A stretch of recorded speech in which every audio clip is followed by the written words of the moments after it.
ஸ்ரீ வாராகி, என் அன்பு குழந்தையே, என்னுடைய தங்கமே, என்னமோ தெரியவில்லை, உன்னிடம் எல்லா விஷயத்தையும் பகிரணும் என்று தோன்றுகிறது. எல்லோரிடமும் போய் நீ எப்பொழுதும் ஆதரவான வார்த்தைகளை தேடுறாய். ஆனால் ஏன் உனக்கு நான் இருப்பது தெரியவில்லையா? உன்னுடைய மனதில் இருப்பதை என்னிடம் சொல்லலாமே. எதற்காக தேவையில்லாமல் மற்றவரை தேடுகிறாய்?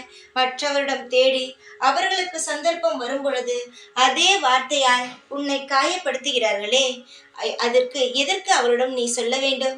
தங்கமே, மற்றவரிடம் எப்பொழுதும் எந்த ஒரு விஷயத்தையும் பகிராமல் இருப்பது உன் வாழ்வில் நல்லதாகவே அமையும் அல்லவா?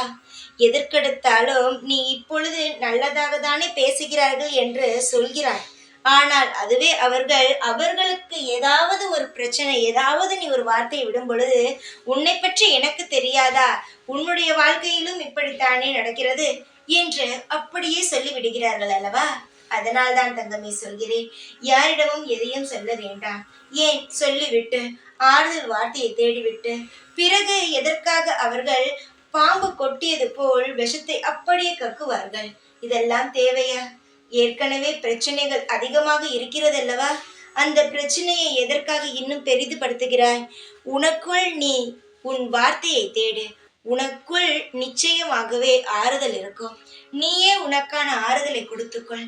மற்றவரிடம் எப்பொழுதும் ஆறுதலான வார்த்தையை நீ தேடாதே. அப்படியே யாரிடமாவது ஏதாவது சொல்ல வேண்டும் என்றால், என்னுடைய படத்திற்கு முன்போ சிலைக்கு முன்போ என்னுடைய கோவிலுக்கோ வந்து உன் மனதில் இருக்கும் அனைத்து விஷயங்களையும் பாரத்தையும் என் மீது போட்டுவிட்டு அடுத்த நொடி அமைதியாக இருந்துவிடு. மனிதர்கள் எப்பொழுது எந்த திசை எப்பொழுது எப்படி மாறுவார்கள்? இப்பொழுது ஒரு பாதையில் போய்கொண்டிருப்பார்கள், அடுத்தது பார்த்தால் வேறொரு திசையில் போய்கொண்டிருப்பார்கள். ஒரு நிதானமே இல்லாமல் அப்பப்போ மாறிக்கொண்டே இருக்கும் மனிதர்களிடம் எதற்காக எல்லா விஷயத்தையும் பகிர்ந்து உன்னுடைய வாழ்க்கையை நீயே கெடுத்துக் கொள்கிறாய்?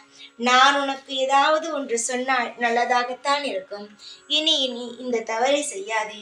நீ செய்யாமல் இருந்தால் உன் வாழ்க்கைக்கு நல்லது. புரிகிறதா? எல்லா நேரமும் நான் இருக்கிறேன் உனக்காக. உனக்கு ஆறுதல் சொல்லவும் வழிகாட்டவும் நான் இருக்கும் பொழுது தேவையில்லாமல் கவலைப்படக்கூடாது. உனக்காக அம்மா நான் இருக்கிறேன்.